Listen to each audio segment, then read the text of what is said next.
In this video, I'm going to teach you how to get Rust Twitch drops. So if you want to get streamer drops or any drops from your Twitch, what we can do is we can head over into this help article so we can get it. So Rust released early access back in 2013, which is a top contender for the survival games. So in here, the Twitch drops are promotional items that can be earned by watching specific streams on Twitch. So if you want to get those Rust Twitch drops, you need to actually link your Twitch account to your Steam account. Head over right there into your Twitch, click on connections and connect Steam.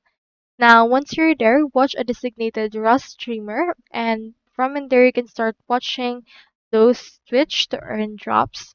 And once you see the drops icon, you can proceed to claim your drops directly from this, and it should be able to appear on your inventory after this is done.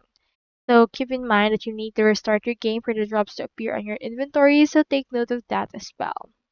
So that's all there is today, and I hope this video helped you out.